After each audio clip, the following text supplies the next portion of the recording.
This conference will now be recorded. Yeah, we're gonna keep talking about gun smoke. But good morning, everybody. Good morning. We're about to begin our meeting. Anybody volunteers on a prayer? I'll take it. Okay, Eugene.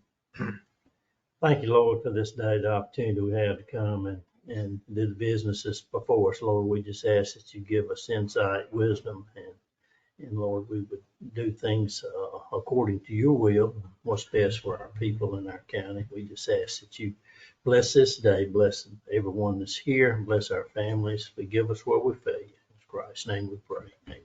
Amen. Amen. Let's all stand and join in the pledge of allegiance. I pledge allegiance to the flag of the United States of America and to the republic for which it stands, one nation, under God, indivisible, with liberty and justice for all. You may be seated.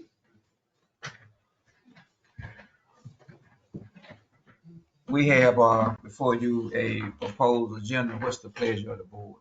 Mr. Chairman, I would like to add a couple items there. You've got some of them on your agenda, addendum there, and I'd like to have an executive session at the end of it as well, please. Okay. Tim? I'm good. Eugene? Good. Tony? I don't have anything, Mr. Chairman. Okay. Mr. Chairman, I move that we approve the agenda. I second. It has been motioned and second. All in favor by the show of hands. That motion that carries. Okay, our old minutes were emailed and mailed to all of us. What's the pleasure of the board? Move we adopt minutes as recorded. I second. There has been motion and second. Do we have any discussion on it before we vote on it? If not, all in favor by the show of hands, and that motion carried. Mr. Steve is on you now. All right. Well, in an effort maybe to not get behind time, Scotty, are you ready? I know we're a few minutes early, but are you ready? Come on up. Scotty Mashburn, our Executive Director of the Dilley County Economic Development Council. Good morning. Good morning. Good morning, Scotty. The reason I'm on here this morning is, about a year and a half ago, we met and we talked about doing the community branding project. And so that's finally come to where it's time for us to start that. Well, give them refresh that memory what community branding is. Okay. Caitlin Messick from the UGA, the Carl Vinson Institute, came and met with us and went through her program that they do as far as coming up with a tagline and a logo for counties. And what they do is they come in and they try to have meetings with up to 10 different groups of people, and then up to 10 individual also. And they want us to have a steering committee, and that kind of helps guide them. And so that steering committee they ask for it to be between 7 and 15 people. And so they put me in charge of selecting the steering committee. And so what I'm trying to do with y'all this morning is not necessarily pick the person this morning, but I would like for at least one of y'all to be a member on that steering committee. This project lasts about a year, 9 months to 12 months, something like that. They're telling me that meeting about every 2 months. It may vary a little bit from that, depending. Maybe toward the end, we might meet once a month or something. And at first I thought, well, y'all may want to kind of stagger it and take turns or something like that. But then they told me that they really like for it to be the same person all the way through the whole project. But regardless of the fact you all be involved in a group meeting somewhere, but I would like for y'all to pick somebody to be on the steering committee that would meet every 2 months. But it doesn't mean that the others won't have any input whatsoever. But I would like for one of y'all to do that, if you would. And then there's nothing that you have to do. If all y'all just say, I don't want to do it, and that's fine too. But I would appreciate it if one of y'all did get on that steering committee. I've asked Mr. Steve to be on it. I just want to throw that in front of y'all this morning. Like I said, it's y'all can talk amongst yourselves and see who's interested, who wants to do it. But if you could just let me know whenever y'all have a chance to decide it. Is there Good. anything else? What if 2 commissioners wanted to serve on there? Would that be a problem? No, I mean 2 would be fine. I mean I don't want to get it too big of a group All right. because and then you just get too many voices. But I mean, no, if there's 2 of y'all that just say, no, I want to do it, then that's fine too. But I think it'll be good. I'm hoping to have, we're looking at a late July, early August be our first steering committee meeting.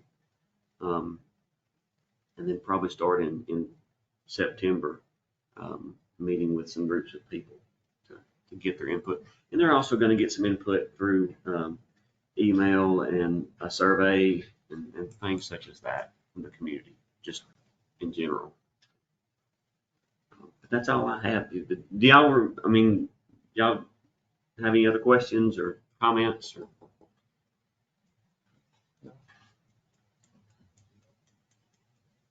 Okay. Well, I'll get back with y'all, or if y'all want to just let Mr. Steve, just let you Y'all know. want to put it on the agenda for the next meeting, or y'all want to talk about it today, or what? I don't have time. You got that? I'll be glad to serve. Yeah, I said, I nominate Mr. Case, and then no I'll matter, be glad. Tim, you want, 2 of y'all can do it. If you want to do it, do it. I don't want anybody not. If you want to do it, I want you to do it. But if you don't, then that's Well, fine. I'm saying- Completely fine. If you need another one, I don't deal with it. He can go. Okay. One, he said he won't. Okay. You already got Mr. Steve, right? Would you be interested, or? Tony already made the nomination. And that's fine. listen, Hey, that's fine. Yeah. I mean, because I'm still gonna want to talk to y'all, and you're still gonna see what's going on. Right. I mean, So is that just Tyson or Tyson and Robinson? I wasn't clear. Just think- case. Okay. All right, well then, I'm good with you that. got your answer, okay? All right, Thank y'all. I appreciate it. thank you. Yes, sir. Okay, we'll get to, you got the financial report for the month of April. Look at it.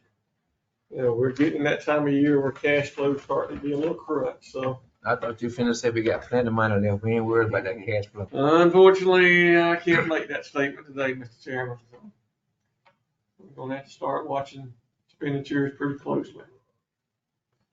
Let's go to item number 3. Just a reminder, we're allowed to have 2 representatives on the Middle Flint Health and Wellness Board. Miss Betty Lamb currently serves as a representative, and the other position is vacant. So, are there any nominations today? Hearing none, we'll move on and just keep that on the agenda. There's also a vacancy on the DFAX board. And plus, on the DFAX board also, there's a vacancy, and there's a term that expires June the 30th. Yasmin Frias. Her term will be expiring, so we'll be contacting her to see if she's willing to serve another term. I think Mr. Nixon appointed her, I think he appointed her, so. And on the Board of Elections and Registration, there's still a vacancy there for District 2. Mr. Nixon said he's currently talking with someone, trying to see if they would be willing to serve. So hopefully he'll have someone to appoint to that soon. Item number 6, just a reminder, the annual legislative luncheon sponsored by the River Valley Regional Commission is scheduled for next Wednesday, May 22nd at 10:30 at South Georgia Tech. And who all has responded to RSVP for? I've already RSVP for, um, 4 of the commissioners on here. Okay. All right. So that's next Wednesday. So. Okay. As far as the extra money we got from DOT this year, they call it their LMIG Local Road Assistance. This year, we're eligible for $891,173. No local match is required, whereas the regular LMIG, it requires a 10% local match, but there's no local match required for these funds. And, you know, based on the conversations we had, this is what I'm recommending. We have to submit an application to DOT by June 15th. And our engineers are going to need some time to prepare the application. So I'm suggesting this is what we submit to DOT. We're not necessarily tied into this. There's some flexibility. We can, once we submit it, get approved, if we want to swap some things around, we can swap them around. But I don't want to miss the deadline on us still kicking the thing around. I'm suggesting we submit the River Road Drainage Project, estimated cost of $300,000. The West Road Drainage Project, estimated cost of $300,000. The Spring Hill Road, grinded of the existing pavement, converted back to a dirt road, approximately $50,000. And then the rest of that money, we say we're going to use it to put gravel or crushed concrete on sections of dirt road. That would get us the money. And then, like I said, we want to swap some things around or add something, take something off. DOT will allow us to do that. But I just don't want to miss the deadline and not get the money. Right. So You need a motion for that? yes, sir. I'll motion that we apply these projects to that funding. Okay, it has been motioned and second. Do we have any discussion on it before we vote on it? If not, all in favor by the show of hands, that motion carries. Mr. Steve, while we on this, all this money I see these folks getting, sauce and what other joker name, we can't. Then what's the name of the little train thing down in Cordier, got some big dollar bills and all these airports and stuff. We currently have an application through Sanford Bishop's office for new ambulance funding for a new ambulance. We didn't get, unfortunately, we got Senator Ossoff sent us, somebody in their staff sent us a notice about that program, but when we got the notice, it was like a week before the deadline, and we didn't have time to put anything together this year, but we made notes of it, and I've talked to Scotty, and we're going to start working on putting something for next year, submit to them, because if you don't ask, the answer is guaranteed to be no. Right. At least ask, and there's a chance you may get funding. Yeah. So. Yeah, because see all that money they issuing out, man, we would kind of need to get some of that. That overpass or underpass up in Lily or some of the other projects in the county. But it makes you wonder why, when the senator's office, somebody in the senator's office sends you out a notice a week before the deadline. Yeah. Did everybody get that notice at the same time, or did some other folks get the notice a month or 2 or 3? Exactly. They're trying to make it look good. And maybe I'm just being cynical. No. You're right. Everybody want that dollar bill. Yes. Okay, so we got that.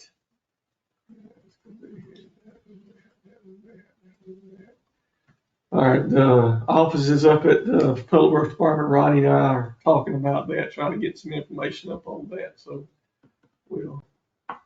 Rick Lynn isn't here yet, is he? Okay. We'll keep moving then. Just for information, we're taking sealed bid. We're opening the sealed bids this afternoon at 2:00 for our 2024 regular LMIG project. Mhm.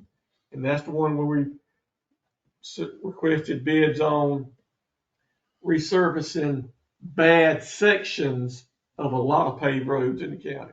Not any entire roads, but just bad sections on the road. We'll open those bids today at 2:00. It'll be a public opening. We'll open them, and then the engineers will take them and review them and have a recommendation at our next meeting.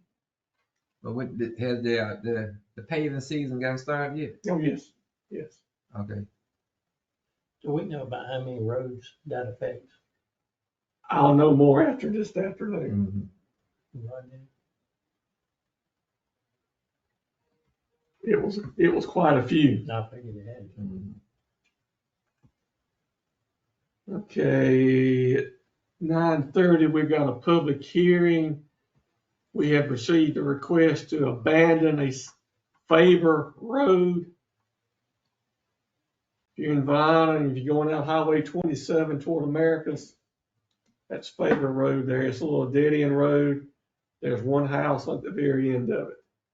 And actually the lady that owns the house is the one requesting the road be closed. And there's only one other landowner on it. And we have notified all the landowners, and I've not received any negative comments, and I don't really expect anybody to show up, but we'll need to wait till 9:30 to have that public hearing on that. And like I said, once we have the public hearing, receive public comments, then the process is, if the county commissioners determine that that road no longer serves a substantial public purpose, you can vote for the county to abandon it. And what that means is the county would say, if we no longer have any interest in that road, we're not going to maintain it, and the public has no right to travel down it as a public road. We're not saying who owns the dirt. We just say it ain't a public road no more. Mhm. Well, can they open that road back up again if somebody decide to reopen it back up? As a public road, After we abandon well, that would be, they would have to request y'all to accept. And procedure is, at that point in time, we would require them to have the road surveyed and give us a right of way, identifying specifically what it is. Because as we talked before, 99% of the dirt roads in the county, they just evolved from old horse and buggy trails. And there's no right of way deeds to the county or anything. And somewhere, if I'm not mistaken, somewhere back in the 1980s, the state legislature passed a law that said, hey, whatever roads, counties, and whatever dirt roads mainly, because paved roads you had right of way deeds on them. But whatever dirt roads, counties, and cities were maintaining as of that date, they had the right to continue to maintain them as long as they were operated as a public road. So ain't no dirt road got no right of way. No, sir. I didn't know that. They all just evolved as a whole horse and buggy trail. So I'm curious, if you live on, I'm just asking the question, you live on a dirt road and you want to run let's say telephone line, some of this other stuff that the company needs so that you can have all the modern conveniences of this day and age, what do you do? Telephone lines are run mostly off the right of way. They have to get an easement from the landowners to allow them to run their telephone lines. Middle Georgia EMC, they have to, their poles are located off the right of way. So they have to get an easement signed by the landowners On a dirt road. on a dirt road. Yes, sir. And then even on the payroll that we have right of ways for, the power poles have to be outside of our right of way. Because it's a traffic hazard if it's inside our right of way.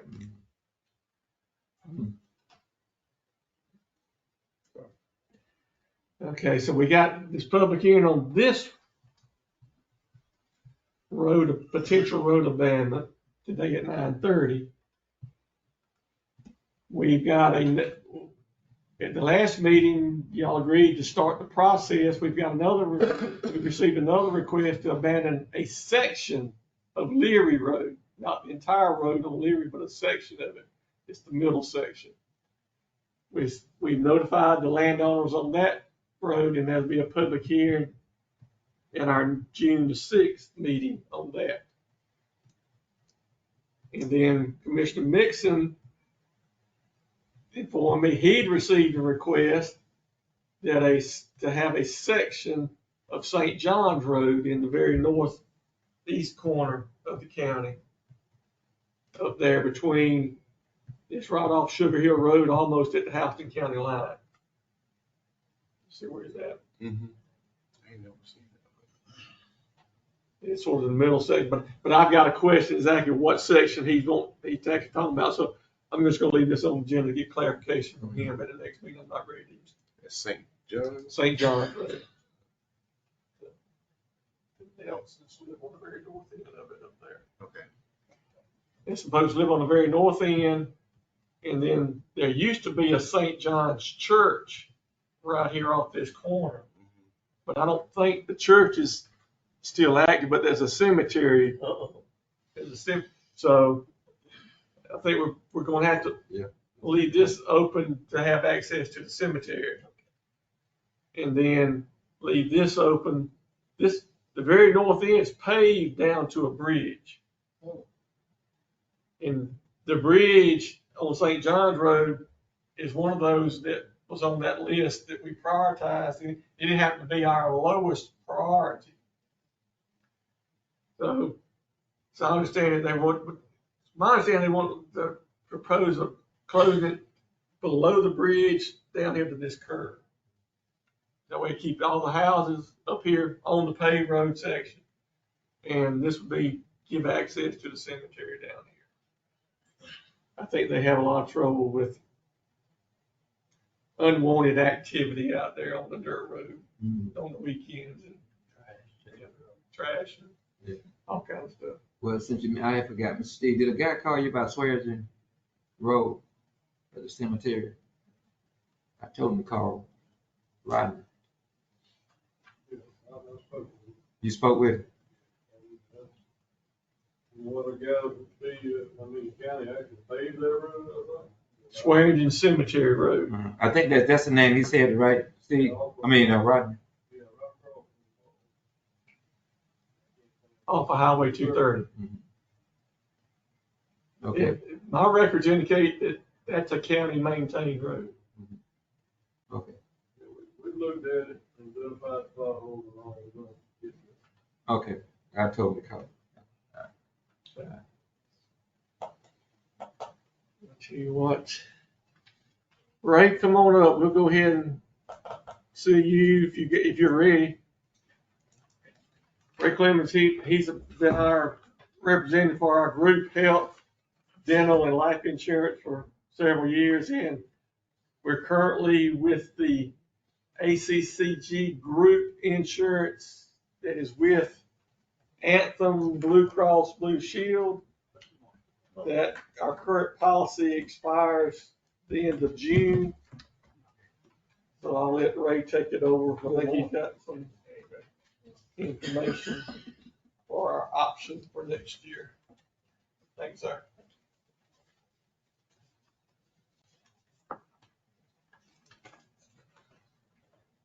Good morning. Morning. You'll notice on the first page, it shows the highlights of the Anthem Blue Cross Blue Shield plan that the county's got. It shows the good news, rate decrease. We don't have many of those. I look back about 12 years, and that's my record of the largest decrease we've had since I could go back and check the records. So that's always a good news. What that does, it directly reflects in the 2 plans that the county has, reduction in both of those plans, the medical insurance rates. The loss ratio for last year was very favorable, a little over 55%, which reflected in that decrease in rates. Slight increase in dental rates, 4.5% this next year. The vision rates did not change. The life insurance rates did not change. They had, based on claims that were processed for this past year, it was over 99% of those that was processed in network level. So the employees, based on that, has very little problem finding network providers. That's an indicator there. Well, you're encouraged to stay in network financially. Right. It makes a big difference when you stay in network. But Blue Cross has got one of the broadest networks throughout the state providers. Of those claims paid in network, the county realized about a 57% discount in the medical claims that were processed, resulting in about a $620,000 savings on those claims that were processed. Next sheet shows the premiums that the county paid in to Blue Cross Blue Shield, Anthem Blue Cross Blue Shield for the last 12 months. It showed the claims that was paid from on behalf of the county on all the employees. And it also shows that loss ratio, 55%. The 12.1% on that second sheet is a inflationary medical trend. From year to year, they calculate what the cost increases and the extra testing procedures that they have. And they factor that in based on the number of contracts, the loss ratio, and that's where they came up with the 11% rate decrease. The third page shows a 5-year renewal history, just to kind of give you a perspective, history there. Rate decrease, and then 4 years prior to that, increase. Had a bad year in 22, but we're getting some of that back, so to speak, now. And then the last page shows the actual plans of coverage that the county provides for the employees. They have we call it basic option and a buy-up option. The basic option is what the county provides for the employees. Shows the deductible, the co-insurance, primary care doctor to a specialist, co-insurance, the co-pays to on prescriptions, and then the employees have the option to buy up to a higher level of coverage if they choose to, and then it shows the cost for the employee to do so. And the county deducts that per pay period each month, or semi-month.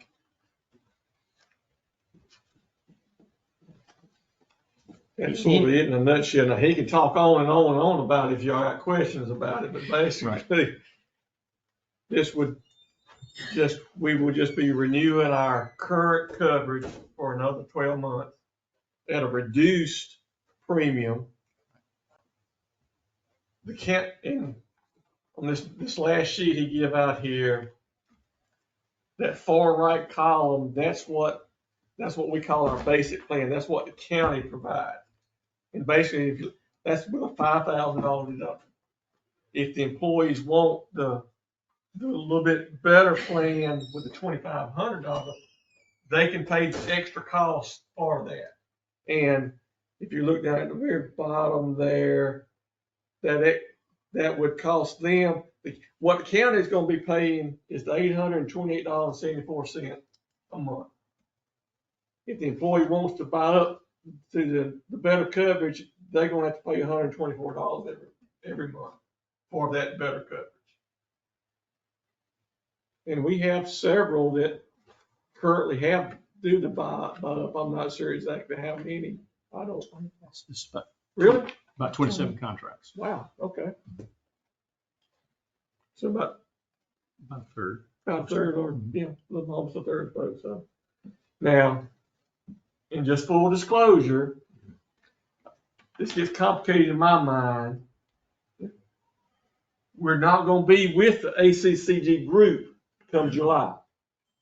Because Anthem, Blue Cross, and ACCG, for whatever reasons, terminated their agreement.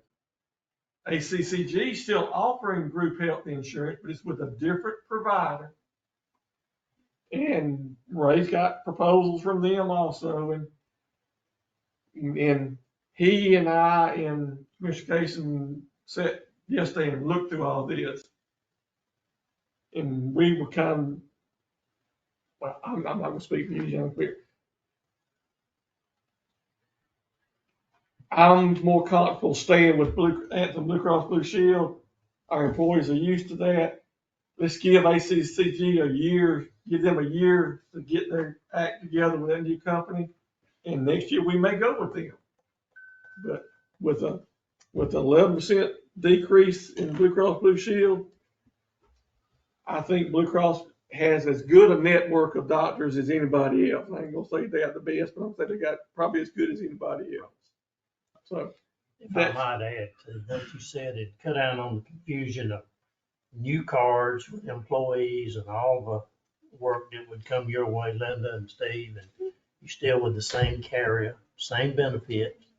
It's just that we look better outside of that group of ACCG standing alone than what their experience has been, so, you know. the employees will see no difference. They never had any contact with ACCG anyway. They dealt strictly with Ray. Linda and Ray handled all what few complaints we had with health insurance. And I'm sure y'all had some, but none ever made it to my desk, so y'all took care of it. So that's all. That was good for me. So anyway, that's our recommendation, is just to renew it with Blue Cross Blue Shield with 11% savings. We don't have a third option for the family. No family plan. Yeah, you can have the levels of it is employee only, employee and spouse, or employee and children with no spouse, or full family. So we do got another plan, okay. Yeah, we still have those, but any of those three options is so expensive. I know it's high, but I just want to make But sure. yeah, it is available. It's available. It is available. It's what we call a 4-tier rate. Employee, spouse, employee, child, and family rate. And to me, employee, child, or children, thing with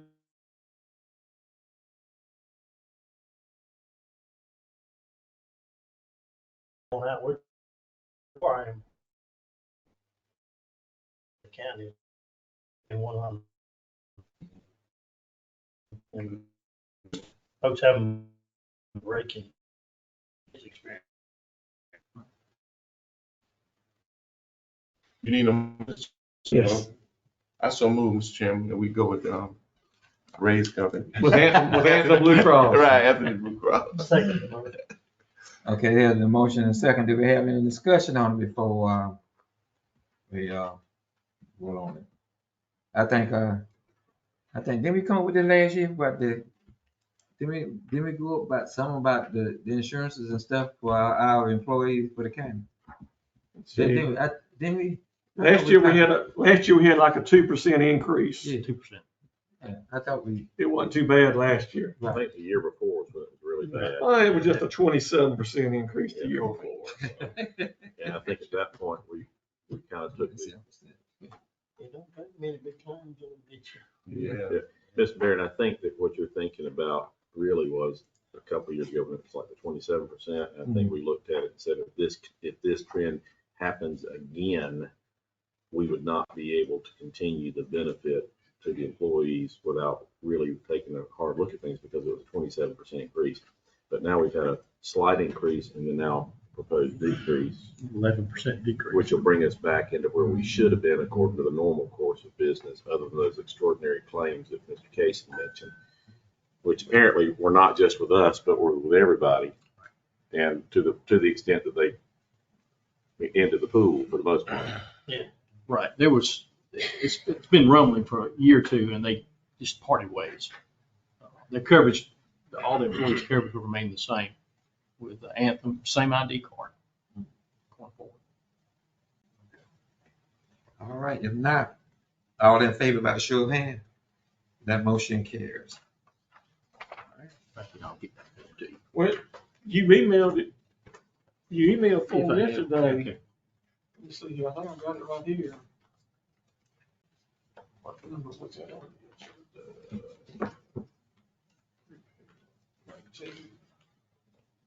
While you're here, let me see if I can find it right quick. If not, you can certainly email it to me. I got it right here. That's right.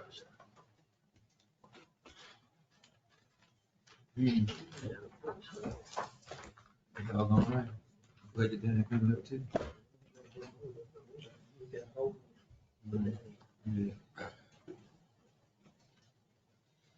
Get it when he can, 'cause it's just like that. Hey, that's- Okay, Any other questions? all right. Thank you, Ray. Thank you, Ray. Y'all have a good day.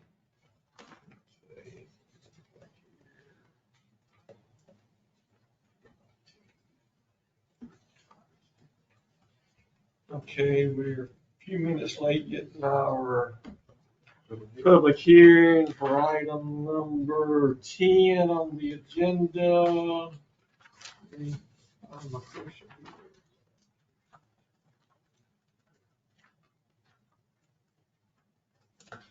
Okay, we'll open up the public hearing to receive comments on the proposed abandonment of Favor Road. Is there anybody here to speak in favor? Get it in favor of abandoning Favor Road?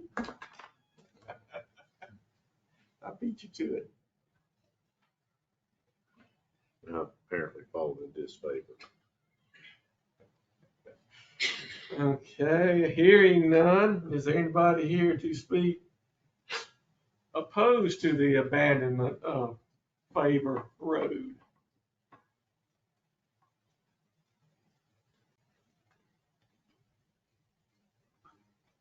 Hearing none, we will close the public hearing on the matter. And the floor is open for a motion from the board if there be any. I'll make a motion. We got both of them at the same time. Go ahead and close Favor Road. Second motion. You're in favor. Across the woods from it. Okay, the motion was on it. But all of them got me confused. I think you say at this point, all those in favor. Right. I did you that favor. Appreciate that, Mr. Attorney. Okay, the motion has been made. All in favor of, of closing Favor Road by the show of hands? All right, that motion carries. We will notify the landowners that it has been officially abandoned by the county and is no longer part of the county road system. Okay, item number 13.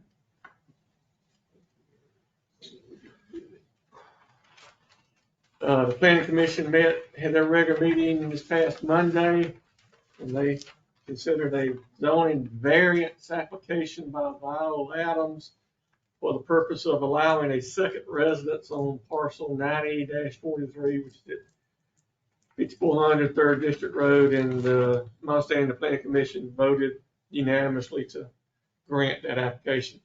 That was a variance request. That does not have to come before the commissioners. That the planning commission can handle that. Conditional uses go before the planning commission for a recommendation to the board of commissioners, but this was a variance, so this is just a matter of information for the board of commissioners. Okay, I'm just curious. Now, what she said, she wanted a second resident? She's gonna put another house or something on there, or what? Mr. Glenn, come up if you would. I Yeah, figured that coming out, I should. I'm curious.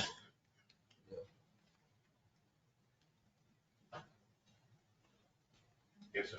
In regard to the variance request that y'all approved, what was the variance for? Is for second residence on a 2.5 acre parcel of property.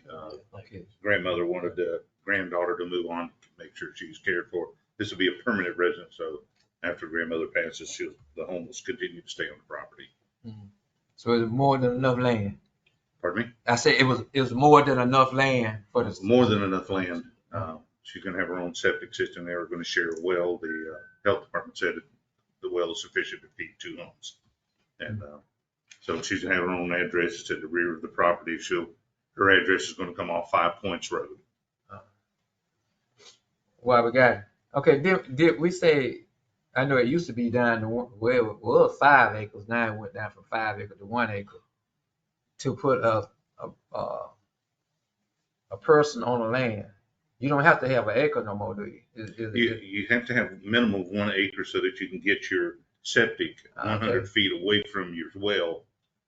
So an acre is the only way to efficiently do that without a high end. There are alternative systems that are very costly. So there has been a 1 acre. There has been some talk, nothing officially presented, to look at potentially if somebody has more than an acre, what are the restrictions? Why aren't we letting them have family on that home, on that property? So that's in discussion, nothing officially presented yet. I just thought I had heard a half acre had been somewhere. I don't know, was official, but I knew it was 1 acre because of the septic tank and the water. But, And that's also a health department requirement, also for a septic tank. Yes. If I maybe heard here, while it's unofficial discussion, let me point out, we have zoning, and we cannot just willy-nilly change zoning without changing a whole lot of things for other people with their vested rights. And the reason we have zoning in there is not to hurt somebody with their particular relative or whatever. But part of the problem that we come up with later is we end up with individual ownership of a mobile home on a piece of property that no longer is the relative, but now it's the ex-spouse of the relative that's living there because X, Y, and Z happened because we were doing a favor because of this, that, and the other. So there's a reason you have rules at the beginning. Yeah. And when you start varying from those rules to help out somebody on an individual basis, it's not about that person at all. It's at the bigger picture of where it's going. And what we're doing is we're setting rules that will, that make it, if we don't enforce those rules, that we don't need to have them. And you don't have to have them, but there's a reason that you put them in at one time. And it wasn't to be difficult to people. It was to solve the difficulties that were created by people's difficulties that they bring with them, is my understanding. That was done well before I came along. But again, when you start limiting lot size, you could limit the lot size, but I think at the time that this was done, at least, the technology wasn't there to do less than an acre, and it may be time to revisit that. But it was at that time that an acre, it was cheaper to buy an acre in Dooley County than it was to do the alternative septic systems that were available 20 years ago. Correct. Is that right? Yes, sir. So now it may be time to look at it and see if it is that. But you also get into density issues there and where you're talking about. And, quite frankly, one size zoning does not fit all. And that's something we've talked about in the discussion. The zoning that's appropriate for the edge of Lee County that's on the neighboring part of Doherty County where you have subdivisions is not the same zoning that you would need on the north end by Smithville where you've got farmers and more situations aligned with what we generally have in Dooley County. So if you take just the cookie cutter approach of which we did back in 1995, because everybody was getting in zoning and everybody was doing that, it may not be what exactly we need for our citizens. So what I'm saying is I'm open to it, but let's be careful about throwing the baby out with the bathwater. Yeah, I'm not aware of any effort to try to reduce the acre size of a lot. I'm not aware of any. But it's interesting, you brought up a point out that, Glenn and I had a conversation yesterday.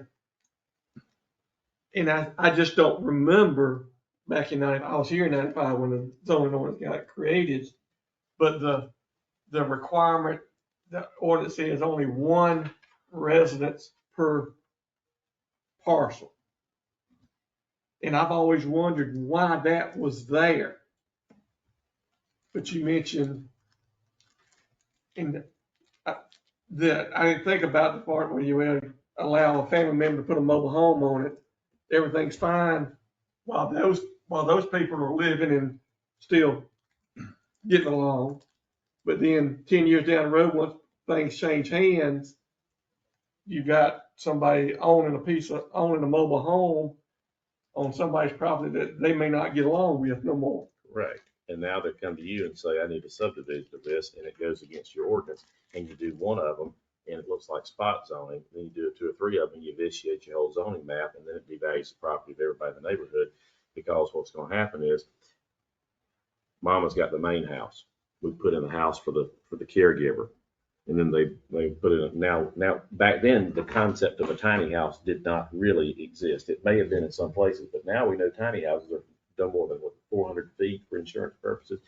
So now, well, I want to put a tiny house out there. I want to put 2 tiny houses out there. Well, if I've got so-and-so's got a 1,200 square foot mobile home, can I put 3 tiny houses out there? It requires the same septic. So you're going to get those arguments coming. And we've already had that when you came with, can I put a shed out there and call it a tiny house? We've already had that. And that's going to keep coming that way. And what you're doing is, it sounds like, and I've actually had a shed that, built into a little nice cabin, that kind of thing. You can do that. But what you don't want to do is have someone going to Lowe's or to Yoder's and putting a building out there and putting somebody out there in a shed that's substandard and charging them high rent for it and becomes a slumlord on their own little property. So there's some government police power that you've got to be careful about, because people will do some things. Even the best of people will do some things when a dollar's involved. Say it ain't so. It's not so. May I mention the BRIC grant potential to help cover the costs of fixing all of our zoning? I heard about in February, I had heard about a BRIC grant that was coming available that would help fund the cost, of which when we had those classes in January and we got that exorbitant price of $150K to fix the zoning, which everybody was like, well, that's not going to happen. So I did hear about a BRIC grant and spent a good many hours filling out all the documentation, and we have crossed the first hurdle. We are pre-approved. I will know, we're supposed to find out in July if we get the grant funding, which is $230,000, which will pay for everything that we need on that, so that we can fix our zoning ordinances to meet state's standard. So hopefully that's coming through. But so we have got that underway, and Lord willing, it'll come through. But on the other hand, when I first got here as a commissioner, the lot size for any one home was 5 acres. When was the? That's when I first got to be a commissioner.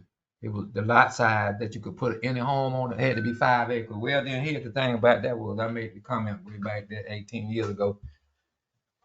How many people do you know Got 5 acres? Got 5 acres? Because it just ain't set in no land. Yeah.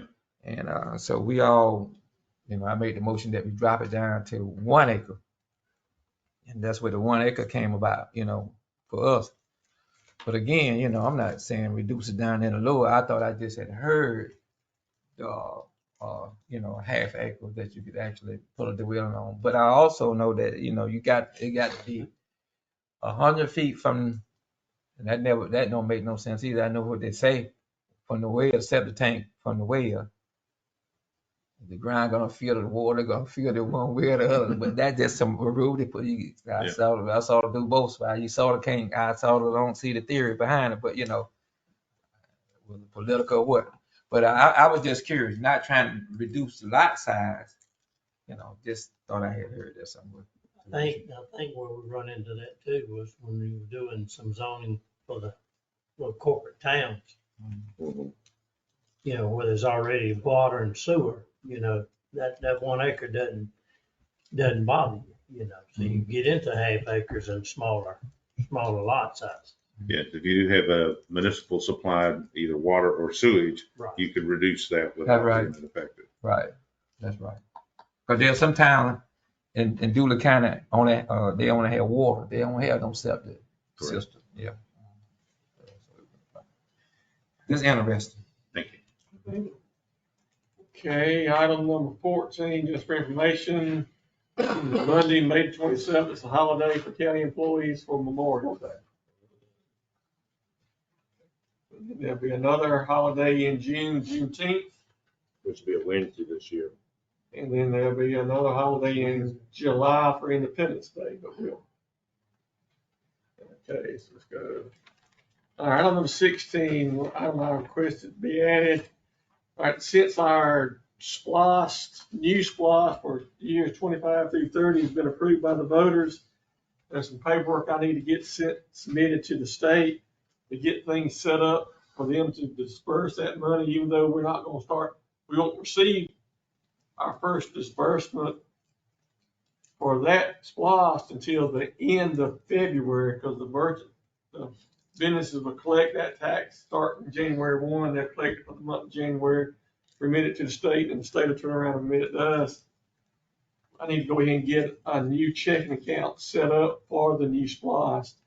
So I'd like to get authorization to set up a new checking account at South Georgia Bank under the same, just like all other checking accounts. They requires 2 signatures, and the people that are authorized to sign would be the chairman, the vice chairman, the administrator, and the county clerk. I'd like to request a motion for that, if y'all would. I'll offer a motion that we set up a new account for SPOS 2025 through 2030. I say. Okay, there's been motion and second. Do we have any discussion on it before we vote on it? If not, all in favor by the show of hand, that motion carries. Okay. Item number 17 is, as everyone's aware, the postal service is having some severe issues delivering mail on time or even delivering mail at all. And it's impacted us just like it is everybody else. Our garbage bills we mail out at the end of each month. We have customers coming in right now paying. Some have their bills. Some say, I ain't seen a bill. Yeah. And we mailed them. That's all I can say. And we're constantly having vendors that we pay bills for the various departments saying, hey, y'all ain't sent me a check. Well, we mailed the check, y'all just ain't got it yet. Yeah. And that's creating all burden on us. So we've even starting to got things set up where we can pay accounts payables and send the money electronically to the vendor's checking account to avoid checks getting lost in the mail. And forgeries. And reissued. And yeah, because you struggle. We're struggling with we sent John Doe a check 3 weeks ago and he ain't got it. Well, should we go to the bank and pay to have a stop payment put on that check? Or what do you do? And so, I mean, and everybody's facing the same. I mean, y'all are experiencing the same thing. So I'm gonna ask you, did y'all mail mine? Letter to me? Did you mail a letter to me for this meeting right here today? If not, like last time I got it 2 weeks after the meeting was over with. well, we mailed it. I ain't got it yet. It's not. Yeah. So anyway, we're struggling, but we're doing the best we can, and we don't have a solution to that. So to that issue. Right. Okay, I thought Jeannie was going to be here.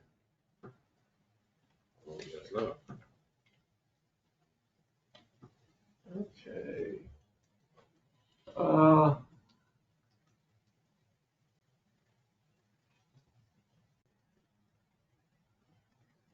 the next item on the agenda, we talked about the group health. Oh, back up, I missed one.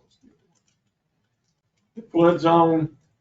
I had Kenny Calhoun, he currently manages our flood prevention ordinance. He and Glenn have an update on the flood zone program, so I had told him to be here at 10 o'clock, so if we all don't mind, we'll just give him a few minutes. That's just 5 minutes from now.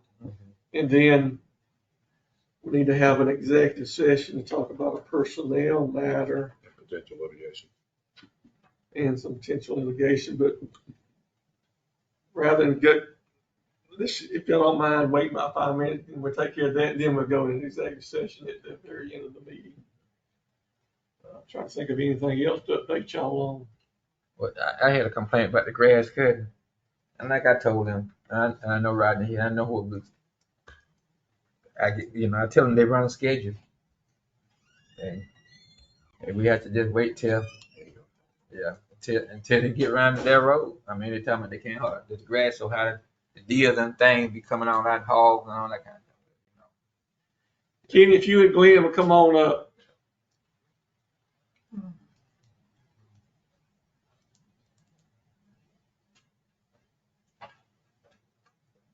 Kenny's, he currently administers our flood prevention flood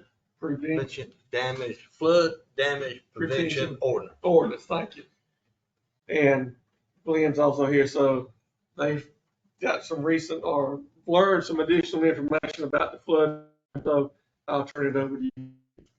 Whichever way on. You bet it.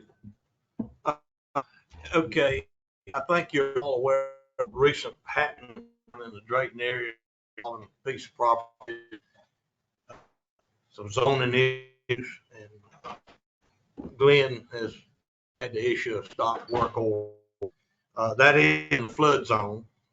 That's where I come in, and then trying to research what was going on down there and what could be done, what couldn't be done.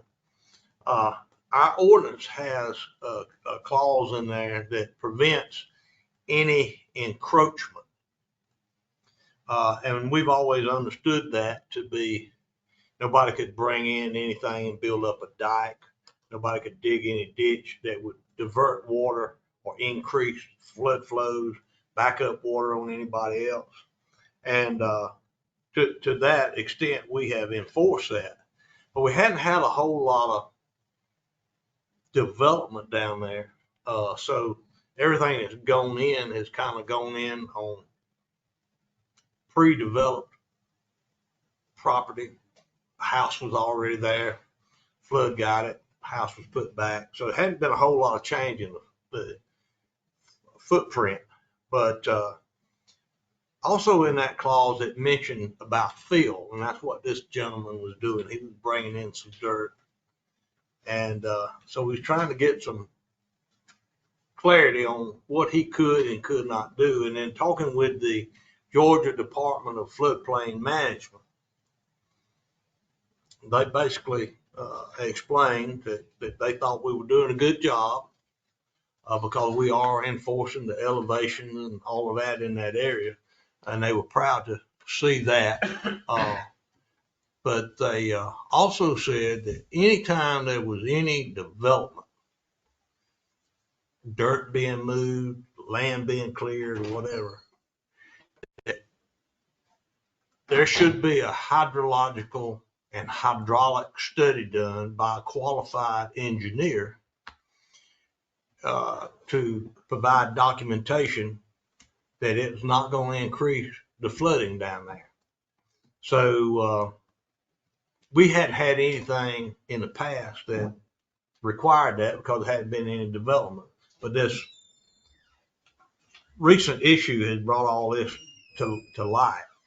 The long and the short of it is, from my end, it's probably going to be unpopular, but if we enforce the ordinance as it says, then anything that's done down there that's going to change the footprint, people are going to have to provide us with a document from an engineer saying that it's not going to increase the flood flows down there in the event of a flood. So what that means is if somebody buys a lot and wants to build a house, they've got to have this hydrological study done. But it also means that if they want a 12 by 10 storage building in the backyard, that's something that can block the flow of water. It can divert the flow of water. It also means that if there's any kind of development like that, that they're going to have to provide documentation showing that it's not going to increase flood flow. So with this particular situation that Glenn has been dealing with, I think it's a two-part thing. Number one, what is that property zoned for and what can go there?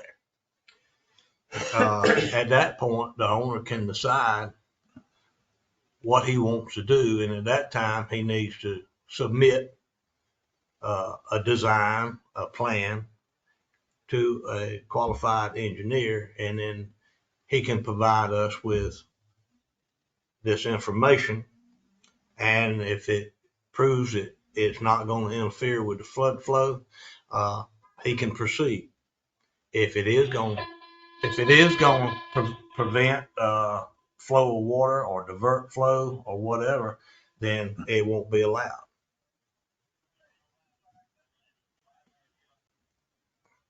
Kenny had reached out to the EPD to get definition of fill, and that's where he's defining that. And then the EPD reached over to the DNR. DNR reached out to me about the zoning that we had for that and what was the purpose. And DNR requested to meet Kenny and I down on the property, and we met them down there. And they're also in violation of the River Protection Act that's out. So because he went up and plowed back on that. So I got a statement from DNR what their violation was, and he had to present how he's going to repair the riverbank that he has altered, and which I now have a copy of. I also have the standard that they sent me. So he would like to start the process of repairing, but to do that, I have to have permission to remove the cease and desist before he can do anything. So if you are okay with, he did get it presented and approved for that part. He hasn't got any further than the riverbank edge to repair. He hasn't got the rest of the lot taken through the EPD yet to find out what needs to be done. So I've told him we got to wait to get permission to remove cease and desist first. So you would like to have this body grant permission to you to remove the cease and desist to comply with the requirements in that letter and nothing more? Yes, sir. And otherwise it stays in place. At the 25-foot setback, it stops. They can't do anything in the rest of the And yard. you're going to have that clearly in writing to him, how much he can do and what. It is very clear, very well stated exactly. Right. They have But from you, when it's lifted, we're going to have something a document from you that encompasses these, so he's not trying to pit one agency against another. Correct. And they don't cross paths. They're really clearly defined within each other. That's why when Kenny reached out, you reached out to EPD and got their definition. And that, of course, then the EPD goes, well, that's bumps with yours. We can't cross that. And they got them involved with it. So what I'm saying is that this board lists the cease and desist, that you communicate that on behalf of the board that it's been lifted to comply with this. Yes. And once he's done this, come back to you before anything else takes place. Yeah, it'll be Kenny and I, because Right. he has to produce this, Kenny Just so said, that hydrological study. Just so that that's in writing and copied to Kenny, so that he knows that everybody's in the loop, because already we've had sort of taken advantage of this, and we don't need any more of that. Yes, You need to be in the loop too then, don't you, Bert? Mm-hmm. So you make sure y'all are on the same page. So is it the pleasure of I guess he needs a vote to lift the cease and desist pursuant to that request. Everybody around the board understand? And that would really just be releasing the cease and desist in regard to the 25-foot buffer zone along the Flint River. Yes. The remainder we have to hold until we get the defined hydrological study that is approved by the EPD through an engineer. Okay. Off the motion that we allow that to be removed to do it on that schedule and that time frame as laid out. That's it. Okay, it has been motion and second. Do we have any discussion on it? And you said this only for the buffer zone? Just for the buffer. 25-foot buffer zone. All right, nothing there. That's all we have information about yet. We're still waiting, but we got clarity from EPD, and now he's going to have to move to an engineer to get a hydrological study to present to Kenny, and then Kenny and I will get together to move forward on it. Okay. All in favor by the show of hands? That motion carries. There was another property down there that RV has popped up on, and a guy started working as well. Go with that one. Well, it's just, this is, now that we've got clarity on the, encroachment clause, there's some activity going on down there. Lots have been cleaned up, whatever, so this is gonna come into play because they are disturbing the soil, they taking out trees, this sort of thing. So this is gonna be a point that we'll have to enforce from this point forward. And I know of a couple of instances where this is gonna come into play, depending on what their particular plans are. This one person has kind of shared some with Glenn, but we got another site that all we know is they've cleaned it up. And it looks 100% better. But in fact, that not supposed to have any disruption or changing the footprint of what's down there unless they have a hydrological study. But we're sort of at the point now, we can stop them now, but it's not going to be popular, I can tell you. So anytime you go to telling somebody what they can do with their land, it ain't popular.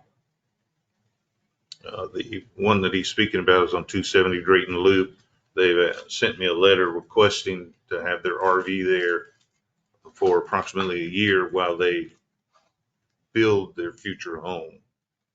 But there's not been any permitting, anything done. They have altered the ground already, and so we need to know what to do with them. So that's going to be another case.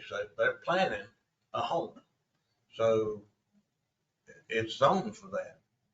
Am I correct? Correct. Okay, so it's zoned for that. So in order to do that, they can build a home, but first of all, they have to present a plan or get an engineer to develop a plan and build a house in such a way that it does not interfere with flood flow, and provide us with documentation to that effect. Once they do that, they can proceed with building the house. Let's get the plans first. They want to put a trailer out there until they can get some plans. They've already got it. They've got an RV there. Travel trailer. It's Class A RV, 42 foot. And that's in violation of your. It is in violation, so that we want to know what some neighbors contacted me about that. He reached out to one of the planning and zoning commissioners, and they brought it up in the meeting, and I said, have them contact me, and they sent me this letter, what their intentions were. So things are twofold. Number one, violation of zoning. And then the second part is it a violation of the flood ordinance? And it can be in compliance with one and in conflict with the other. Right. But,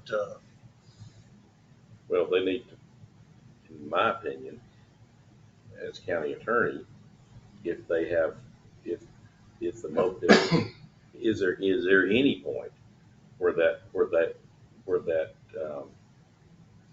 motorhome would be allowed on the property to be lived in, other than be on the property for storage at any point. If there's a home, you're allowed to have an RV park next to it, so long as it's not the primary residence. But at the present, Could I live in that? it's opposite. It's the primary residence. Right. I mean, if it was your home at the river, you parked your RV there, could you rent out the RV to me? According to the ordinance, no. Thank you. As far as it being in the floodplain, if it's set up as an RV site, it can only be used on that site for 180 days. Okay. There you go. See, that's what I was getting back to, you know. They want a year. Yeah. So But, a year is going to be 2 years. Well, but it's just trying to live in it until they get the house. 180. I thought we had some kind of ruling where they could live in it for that, and then they had to leave and then come back. Yeah. See, But that's until they where get, the- that that's was where good the flood temporary. ordinance conflicts with zoning. Yeah, well. See, the flood ordinance has a method to handle that in the flood zone. But once you get outside the flood zone, the ordinance, there's no way to handle that. See, the way it's written now, as I understand it, is they can stay in 180 days, but they leave one weekend, they come back, and then it's 180 Right, days. yeah.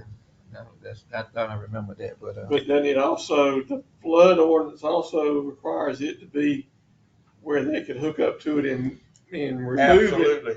It would be just like an RV park that's out here along 75 and you go and spend 1 or 2 nights. That site would have to be, there should be no hardwired electricity, no hard plumbing. It's all quick connect, so that in the event of notice of a flood, that can be moved out in a matter of just a couple of hours. No decks permanently attached to it. No permanently attached, but here's another thing that I think we got some violation down there. That it also has to be licensed and road ready. That means the tires and wheels cannot be removed. It must be ready to hit the road. So that means tags got to be current, and the tongue can't be removed from it. So What is your recommendation? well, my recommendation on this case right here is to, follow the guidelines that we got until there's some update on And some of the rest of it. And tell them to move the mobile home or motorhome. The motorhome. Now, it's opened up. I mean, there's always an opportunity for variance. Now, and it's just me personally, but if they go down there and they get everything done and they get started with a home, and it's going to take a year as opposed to 180 days, that they'd be granted some kind of variance to allow that to happen. Because my point is on that is that land is worth more with a house on it than it as far as taxes to this county than just a piece of open ground. Just that's how I feel about it. this area in blue here is actually the flood zone down at the Drayton area. This is actually Highway 27 at the Flint River. So all that blue area there, all those lots there along the river are in the flood zone. Along Drayton Woods Road, south of Highway 27, and even these along Drayton Loop. Coming on back, I believe the Campers Haven store is somewhere right in here. So you got a perspective of where things are. And the flood zone even goes up on the north side of Highway 27. This is still the Flint River right here. So. One thing that crossed my mind is we got just a couple of roads leading into this flood zone area. thought crossed my mind is that people are, where we're getting in trouble at, people not reporting and getting the proper permitting. That if we put up some signs at these entrances into the flood zone, so you are now entering the Drayton area flood zone, before doing any development to your property, please contact the planning and zoning office to let the public be aware. And then, because you're always gonna get the folks that show up and say, well, I didn't know nothing about They all still this," didn't you know. see it.